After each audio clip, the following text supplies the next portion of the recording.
In the quiet town of Nazareth lived a young woman named Mary, a humble and faithful servant of God. She was engaged to a kind carpenter named Joseph. Their lives were simple and peaceful until one extraordinary evening changed everything. Suddenly, an angel appeared before Mary with a message from heaven. "Do not be afraid, Mary," the angel said. "You will give birth to a son, and you will call his name Jesus. He will be great and will be called the Son of the Most High." Though surprised and confused, Mary trusted God's plan. She accepted the mission placed upon her life. Joseph soon discovered that Mary was expecting a child, and at first he was troubled. But one night, an angel appeared to him in a dream. "Do not be afraid to take Mary as your wife," the angel told him. "The child she carries is from God." Joseph woke from the dream with peace in his heart and chose to stand beside Mary. Not long afterward, the Roman emperor ordered a census, requiring everyone to return to their ancestral hometowns. Joseph's family came from the small town of Bethlehem, so he and Mary set out on a long journey from Nazareth. The journey was difficult. Mary was close to giving birth, yet they traveled for days across dusty roads and rocky hills until they finally reached Bethlehem. But the town was crowded with travelers who had also come for the census. They searched desperately for a place to stay. Every inn was full. Finally, with nowhere else to go, they took shelter in a humble stable where animals were kept. That night, beneath the quiet sky of Bethlehem, Mary gave birth to her son. She wrapped the baby in cloth and gently laid him in a manger.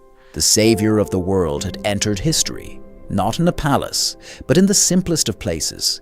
Out in the nearby fields, shepherds were watching over their flocks when suddenly the night sky burst with brilliant light. An angel appeared before them. "Do not be afraid," the angel said. "I bring you good news of great joy. Today in the city of David, a Savior has been born. He is Christ the Lord." Suddenly the sky filled with countless angels praising God. Amazed and trembling with wonder, the shepherds hurried into Bethlehem. When they arrived, they found the baby lying in a manger, exactly as the angel had said. They knelt in awe before the newborn king. Far away in the east, wise men who studied the stars noticed something remarkable, a brilliant new star shining in the sky. They understood it as a sign that a great king had been born. Following the mysterious star, they began a long journey across deserts and distant lands. Eventually, they arrived in Jerusalem, asking a question that disturbed the entire city. "Where is the one who has been born King of the Jews?" Their question quickly reached the ears of King Herod, the powerful and ruthless ruler of the region. But Herod was not joyful. He was afraid. The thought of a new king threatened his throne. Secretly, Herod summoned the wise men and asked them when the star had first appeared. Pretending to be interested in worshipping the child, he said, "Go and search carefully for the child. When you find him, report back to me so that I may also go and worship him." But Herod's true plan was dark. He wanted to destroy the child who might one day replace him. The wise men continued their journey, following the star once again until it stopped over the place where the child was.